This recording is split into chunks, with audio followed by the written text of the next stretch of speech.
finish you. Even before the fight. I finish you, little Get man. that from here. I finish you. Excites me more is the fight with Paddy.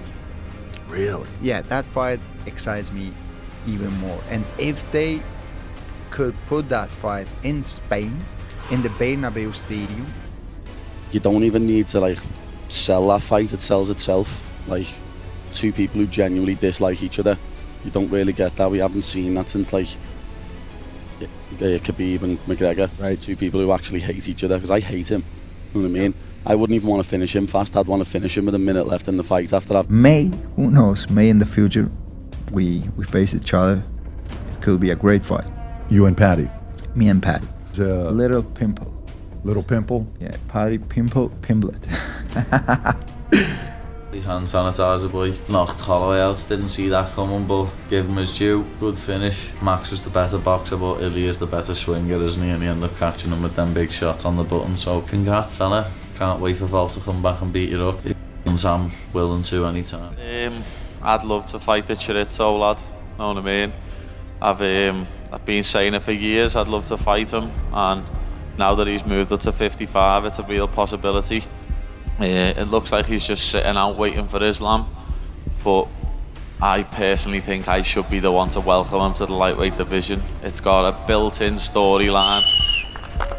You wouldn't Good answer, mate. Yeah, you wouldn't. Good answer, mate. You wouldn't need a title on that pay-per-view. Me versus him could just headline the pay-per-view. Know what I mean? The newly crowned king of the lightweight division, who looked like he just stepped into the octagon to collect what was already his, has officially put the entire top of the division on notice. In his post-fight interview, standing inside the cage with Joe Rogan, ILIA Topuria kicked off the Hunger Game. He didn't just call out a contender, he called out everyone. But make no mistake, his main target was clearly the baddie. Given their long-standing beef, there's absolutely no way UFC matchmakers can ignore this. With the right promotional campaign, this has all the ingredients to become one of the biggest fights in the history of the division. But hey, we're not here today just to stir up the hype. We're here to break down the technical chess match behind this potential war. So hit that like button and let's dive in. This potential power kick of a matchup deserves a breakdown that's more than just gut feeling. We're going deep, round by round, style by style, almost like we're game planning for both sides. So what do we know so far? ILIA Topuria, two-division UFC champion, current king of the lightweight division, riding a brutal 17-fight win streak. His recent scout, Alexander Volkanovski, Max Holloway, Charles Oliveira. This man isn't just collect names. He's a legend killer in MMA form. If you got the pro wrestling ref, you get to like the video twice. The Georgian Spaniard has already proven that he belongs at the top by absolutely dominating the competition and making every single fight look the same, one-sided and violent. Then we've got Paddy the Baddie Pimblett, a rising superstar whose success was practically scripted years ago. With a massive fan base behind, the Liverpool native stormed into the UFC, kept running through the competition. He's built up an impressive win streak, overflowing confidence, and the unshakable belief that, well, Scousers don't get knocked out. Now, let's talk strike. Topuria is a fundamentally sound boxer with laser accuracy and sniper-level timing. His punches land with serious intent and take the shortest route possible to the target. His jab, clinical, used to control range and set up light and fast combinations. He's packing fight-ending power in both hands, and his head movement gets sharper every fight. His greatest strength, pressure, and counter-strike. He can walk you down or punish your mistakes in heart. Pimblett, on the other hand, fights with a more chaotic style sprinkled with bursts of aggression. He's not lacking in power, but his striking isn't as dialed in as ILIA's because striking isn't his bread and butter. That said, Paddy's unpredictable. He mixes things up, throws to the head and body, and uses a lot of kick and creative combos. He tends to rely on his toughness, cardio, wearing down opponents, and taking over later rounds. He's got a 73-inch reach compared to Topuria's 69, but honestly, that doesn't mean much here. Charles Oliveira had 74 and still got caught. So, what can we expect in the striking department? ILIA will most likely try to maintain distance, sting Paddy with sharp jabs, and counter after those wild bursts we often see from the baddie. Patience will be key, and that's something El Matador has in spades. Paddy's best shot, break the rhythm, bring the chaos, pressure ILIA with a messy tempo, fire off a ton of kicks, and try to chip away from the outside, because closing the distance on Topuria early is straight up dangerous, especially in those opening rounds. The real question is, will Paddy's weight cuts and cardio hold up long enough to exhaust the Georgian and take over late? That is, if he can even survive the early storm without eating one of ILIA's nukes right on the chin. Now let's get into the ground game and everything that comes with. ILIA Topuria possesses a high-level Greco-Roman wrestling background. ground. His takedowns are powerful. His hips and back are always locked in. And once he gets a hold of you, good luck breaking free. His top control is like wet concrete. Sure, he prefers to finish fights on the feet, but his grappling is no less polished. It's a key component of his toolkit, as it should be for a true professional at this level. And ILIA's got it dialed in. Submission defense, just ask Charles Oliveira and others who try. Elite level. Now, Paddy Pimblett. Grappling and groundwork are his domain, his element. Call it what you will. It's his biggest weapon and the reason he's escaped from some of the trickiest, even dire situations inside the octagon. The only issue is, can he take ILIA down? Oliveira could. Bryce Mitchell did, but that was way back in December 2022. If Paddy can get him down, he's got a real shot at imposing his will on the ground. If not, he's in trouble. The biggest unknown, and maybe Paddy's Achilles heel, is how he'll handle takedown defense and ground control from an elite wrestler. We haven't yet seen someone who truly knows what they're doing shoot on Paddy, take him down, and try to break him on the canvas. That's why this possibility feels very real in the upcoming fight. When Paddy is in control on the mat, he's downright dangerous. He's constantly transitioning, hunting for submissions and chokes, or going for the finish without a second thought. So, honestly, it's tough to give a clear edge to either man here. Both are dangerous in their own right, and the outcome may hinge on who gets to the position first. Now, let's talk about something intangible. Confident. Ladies and gentlemen, both of these men are brimming with it, not just one card full. They're bringing the whole damn train. ILIA Topuria is basking in his prime. Fresh off another victory over a living legend, he made good on his promise and captured his second UFC belt like it was just another day at the off. No emotion, no drama, just business as usual. He's undefeated, loyal to his team, and grounded in the kind of self-belief that only comes from thousands of hours of hard training and years of war room preparation. He walks the walk, talks the talk with a champion's poise. He's only 28, but he's already sitting at the top of the MMA Mount, and Paddy, the baddie, Pimblett, no less confident. Yes, he's tasted defeat before, but that was ages ago. Since then, the Scouser has matured, leveled up in every sense of the word, and now walks this earth at 30 years old, fully aware that his time has come. For the past 4 years, he's been knocking down whoever the world's best league threw his way, talking the talk and backing it up with clear signs of professional growth. But if we're being real, Topuria's confidence is battle-tested, hardened by gold, legacy, and victories over the sport's great. Paddy's swagger still carries the raw, hungry edge of a man chasing the crown. Both are confident, no doubt. The real question is, whose confidence holds up when the heat is on? Neither man has been visibly broken or pushed to that breaking point recently, so it's hard to say for sure. But if we had to pick, the slight edge goes to the champ. He's been through the fire. He stood tall after slaying King. So, what's driving ILIA? What's the fuel behind the fire? Simple. The hunger to prove that his rise to the top is no fluke. The need to finish what he started back 2022. The mission to legitimize his reign and show once and for all that his calculated style beats chaos every single time. His motivation is that of a champion defending his throne. Paddy, meanwhile, is chasing destiny, driven by the dream to become the undisputed UFC champion and make every grueling year of hard work finally pay off. This is Paddy Pimblett's shot to change his life forever, to silence the critic who label him a hype train with no chance against elite competition, to end the beef his own term. This is mindset of a challenger with nothing to lose but everything to prove. To sum it up, both fighters are more motivated than ever, but their reasons couldn't be more different. For Topuria, a loss could mean disaster, the kind of derailment that changes leg. For Paddy, a defeat is just a step back, not the end of the road. That right there might give the Scouser a sense of psychological freedom. Possible scenarios, prediction. Let's get real. The most likely outcome is early knockout by El Matador. With his flawless timing, cold-blooded composure, and dynamite fist, Topuria can catch Paddy coming in or backing out and end it just like that. We've seen Pimblett get touched up before, but nobody hits Topuria. That's a whole different kind of danger. Second most likely, a dominant showing or late stoppage win by the champ. Even if Paddy survives storm, ILIA's jab, pressure, clinch work, takedown threat will overload his system. Eventually, that constant pressure will lead to a one-sided victory and a successful title defense. There's also the possibility of Topuria winning it on the ground. Sure, that might sound surprising at first, but this is MMA, and we're talking about ILIA freaking Topuria. Anything can happen. We'd say the champ has about an 80% chance of walking away with the win. Now, what about the challenger from Liverpool? Things are murkier on that end. Yes, he has a slim path to victory, maybe overwhelming Topuria with tempo and output, but to do that, he'd need to magically dodge everything ILIA's kill kit. That's borderline impossible. It only takes one clean shot to the chin, it lights out. There's also the submission route. If ILIA makes a rare mistake on the ground, Paddy could capitalize with his creativity, belief, lit grab, think flying triangle off cage.